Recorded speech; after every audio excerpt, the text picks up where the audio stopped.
Ms. Notlolo Grootboom was tonight presenting her last isiXhosa bulletin at 7 p.m. on SABC News this evening. And many people felt that they wanted to watch her last bulletin and asked that we delay so that they can watch her. I wish to pay tribute to Ms. Grootboom as an outstanding journalist who, throughout her 37 years of distinguished service, brought historic events in our country and across the world into the living rooms of our nation. We wish Ms. Grootboom well and thank her for her many years of service. Sifuna ukuthi uphumule kamnandi. Uhlala wazi ukuthi abantu abaninzi apha eMzantsi Afrika bayakuthanda, nami futhi ndiyakuthanda.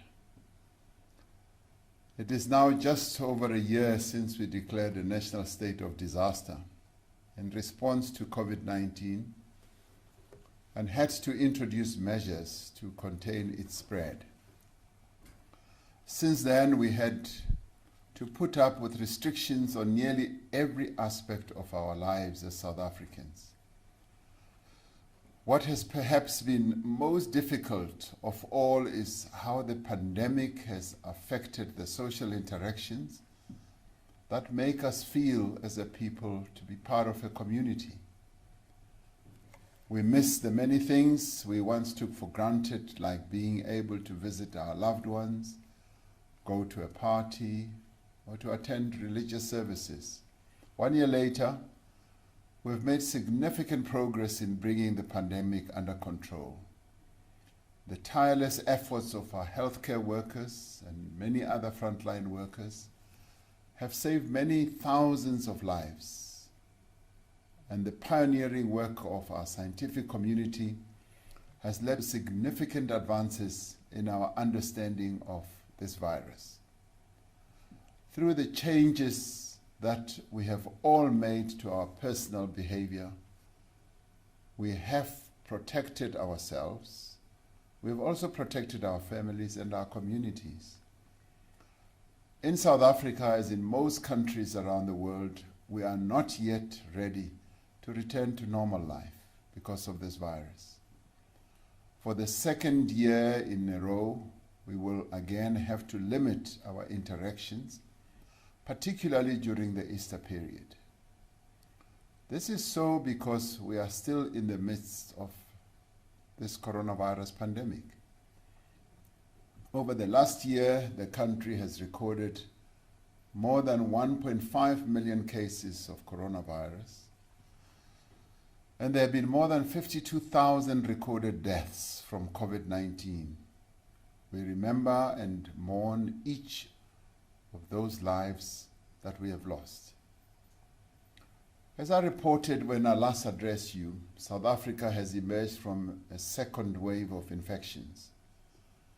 For the past 2 weeks, the number of new cases has remained relatively stable at around 1,200 new cases per day. The number of hospitalizations is declining, as is the number of deaths. Our national recovery rate stands at slightly higher than 95%. This is thanks to the collective efforts of all South Africans who have abided by the restrictions that have been in place since March last year to protect the lives of South Africans. It is also a testament to the high degree of vigilance we have continued to observe as a country with regards to monitoring, testing, contact tracing, and preventative measures. At the same time, our national vaccine program has commenced and will be gaining momentum. In the middle of February, we began phase 1 of our vaccination program, which involves the vaccination of health workers. This phase is on track to be completed within 3 months. More than 250,000 health workers have to date received the Johnson & Johnson vaccine as part of the Sisonke trial. We have secured 11 million doses of the Johnson & Johnson vaccine, which we know to be effective against the dominant variants in our country. We've secured a further 20 million doses and are finalizing this agreement with Johnson & Johnson. So you could say it's in the bag. We are also finalizing an agreement for 20 million doses of the Pfizer vaccine, which requires 2 doses. This supply of vaccines will provide us with enough doses to vaccinate 41 million South Africans or people. We will make further announcements once these negotiations have been concluded in relation to just finalizing and dotting every I and crossing every T of the agreements. We are also in various stages of negotiations with the manufacturers of other vaccines such as Sinovac, Sinopharm, and Sputnik V. Some of these manufacturers are in the final stages of the approval process for use of their vaccines in South Africa. In addition to vaccine doses we will receive directly through our agreements with manufacturers, we will also receive an allocation of vaccine doses through the African Union initiative that we established when we held the chairship of the African Union. Although there have been delays in securing vaccine supplies, we are still confident in achieving our vaccination targets. The demand for vaccines around the world has really become extremely competitive, but we are doing our very best to secure enough supply for the people of South Africa and the African continent. We have had to adapt to the changing nature of the virus and to emerging evidence about the effectiveness of different vaccines. We will ensure that we have sufficient doses of effective vaccines to reach population immunity in the shortest possible time. Phase 2 is scheduled to start in the middle of May. We believe that sufficient volumes from manufacturers will be arriving in the quantities as agreed in terms of our agreements with them. Under Phase 2, we hope to vaccinate more of our people over a 6-month period.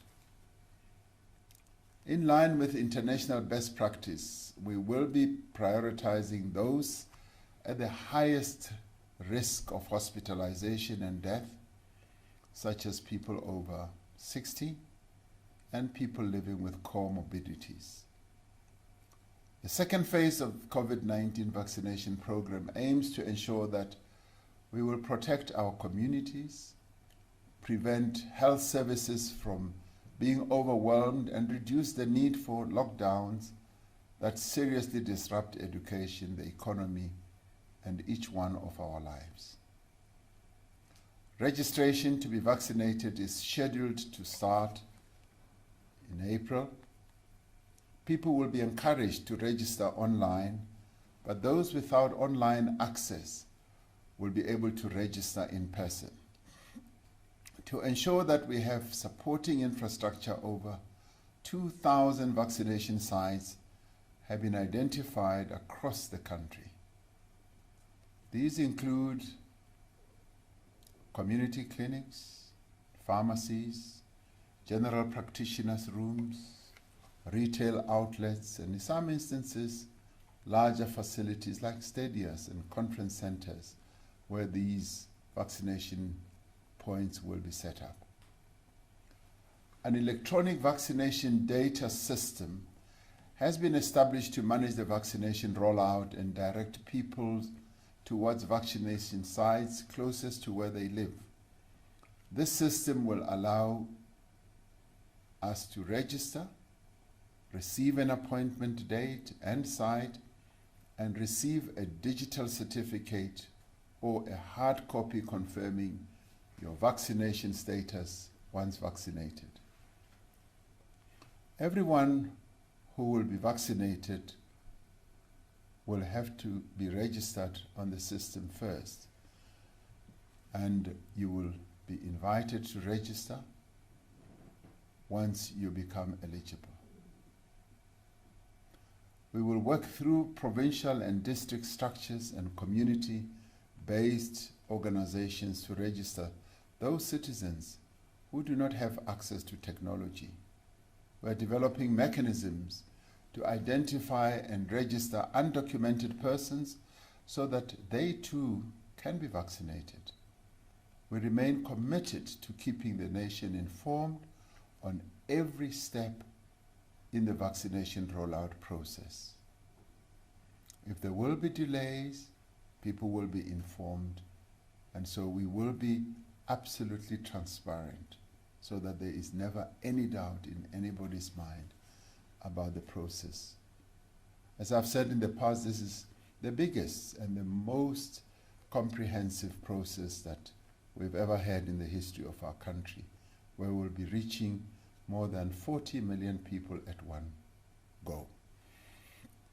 Yesterday, Deputy President David Mabuza, Minister of Health, Dr. Mkhize, and Acting Minister in the Presidency, Ms. Nchabeni, and I visited the Aspen manufacturing plant in the Eastern Cape, which will be involved in producing the Johnson & Johnson vaccines. We were well welcomed by Premier Mabuyane and his MECs.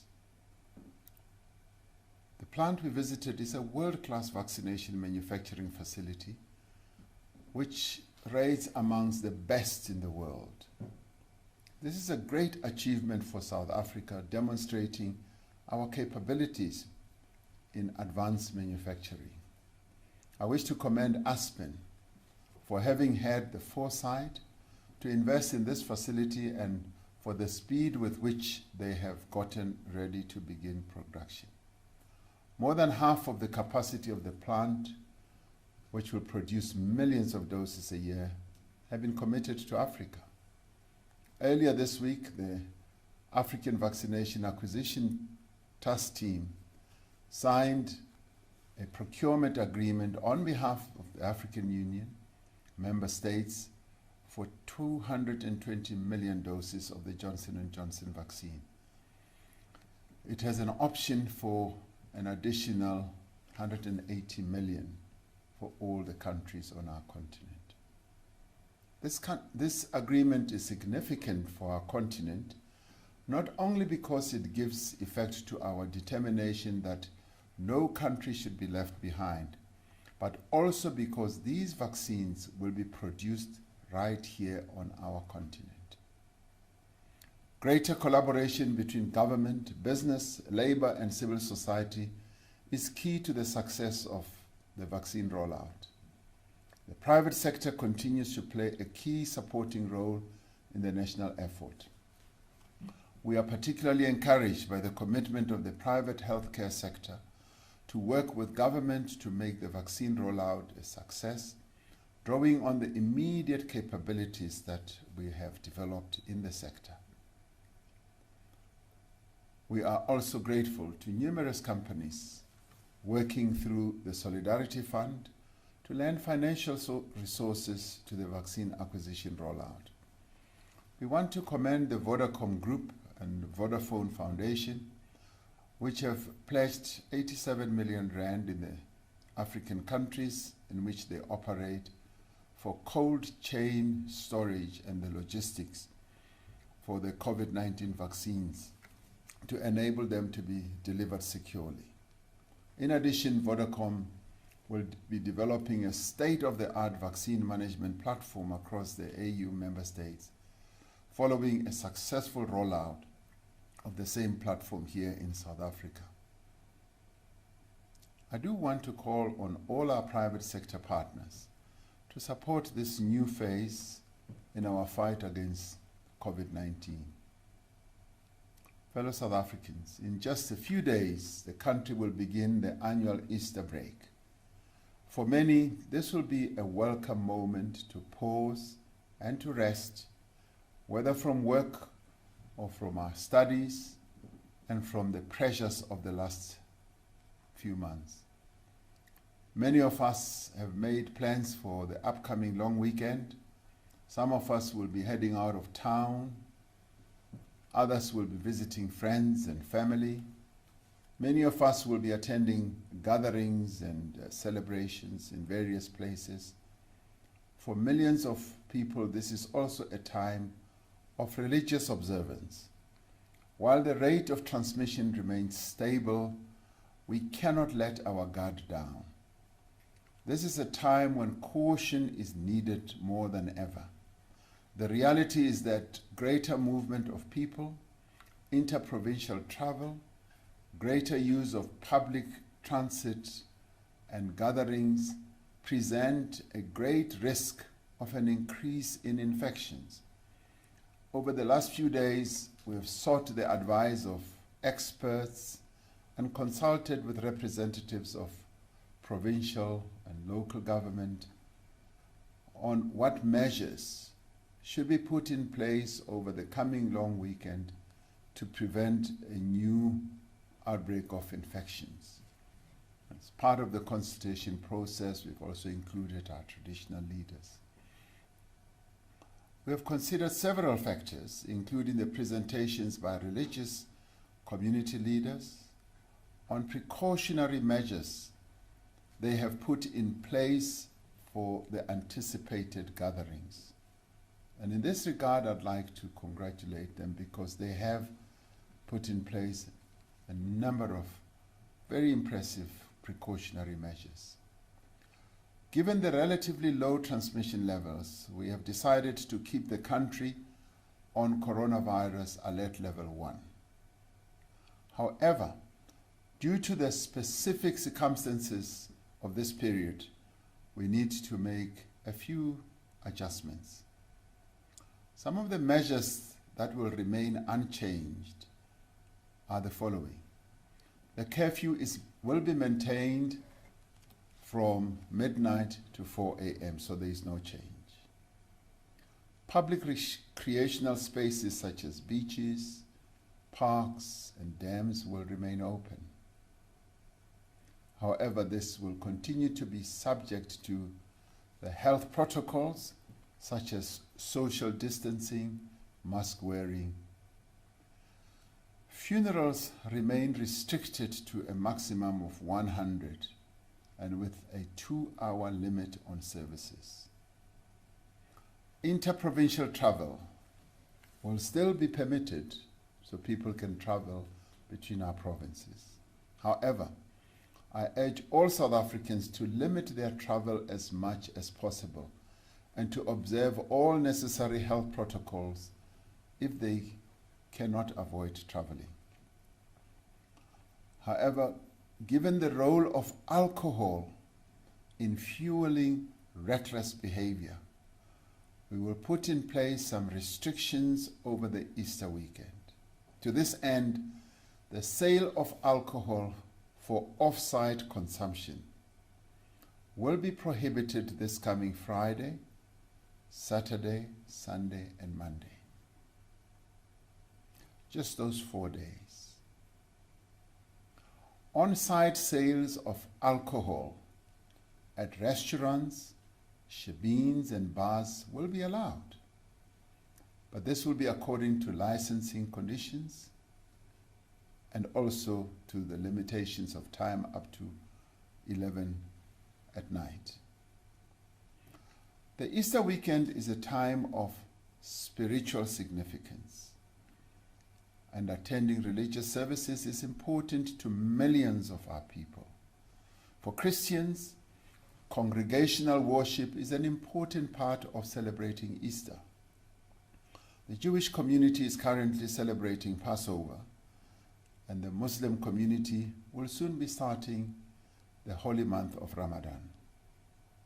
In recent weeks, we've held consultations with faith communities to find mutually beneficial solutions to the challenges of managing large crowds at religious services.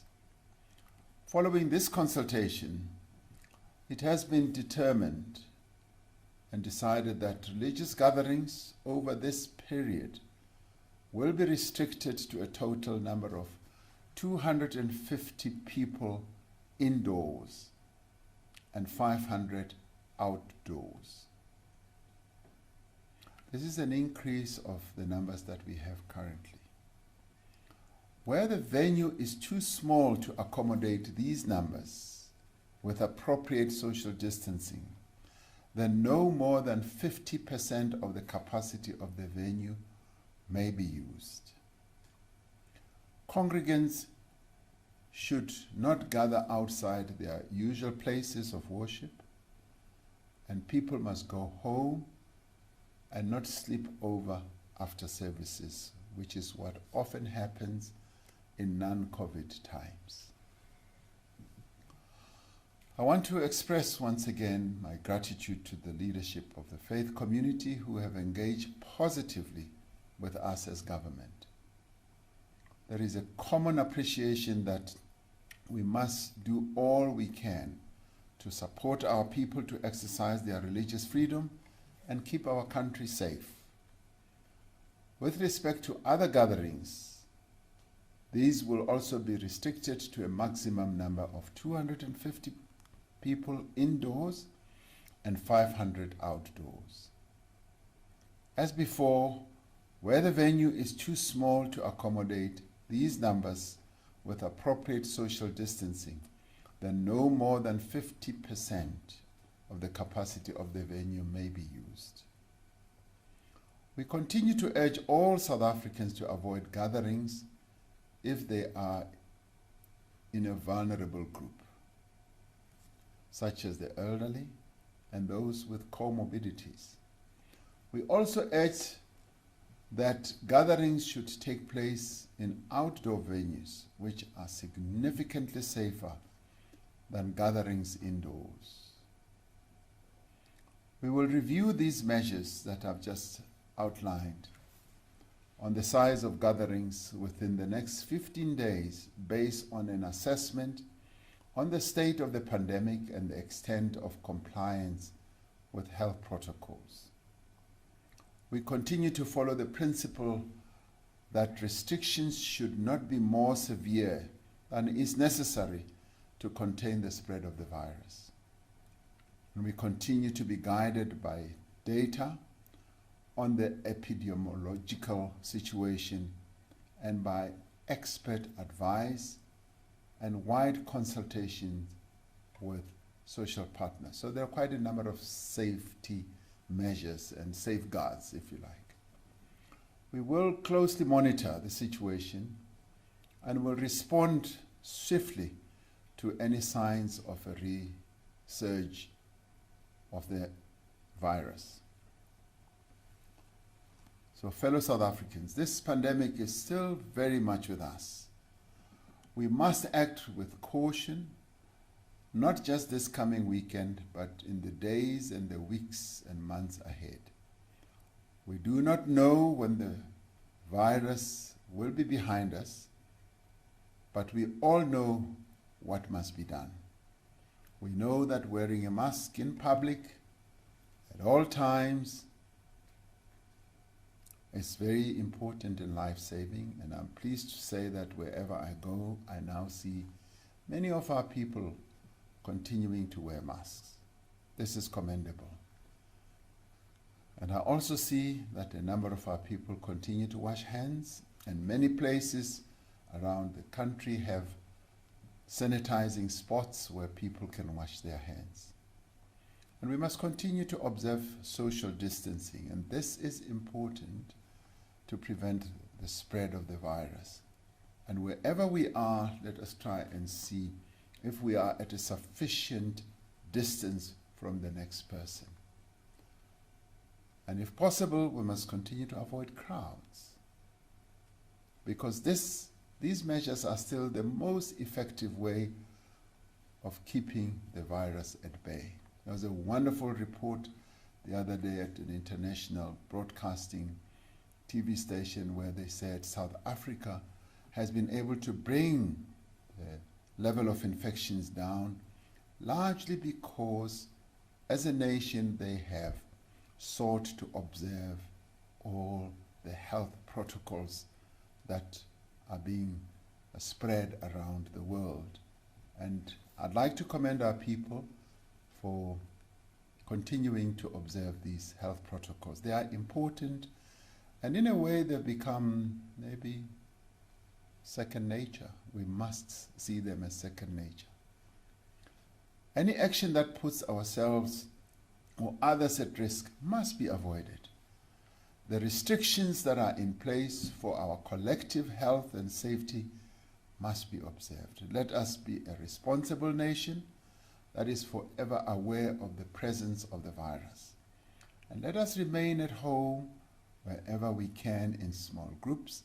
Let us avoid being in large crowds and places with poor ventilation. And let us not go to funerals unless we are immediate family and not visit the homes of the bereaved. We all have a role in this great national effort to end COVID-19. And let us play our part. At this time, when the Easter message of hope, rebirth, and renewal finds expression in the lives of so many of us, let us please take care. May God continue to bless our beautiful country, South Africa, and also protect her outstanding and amazing people. I thank you.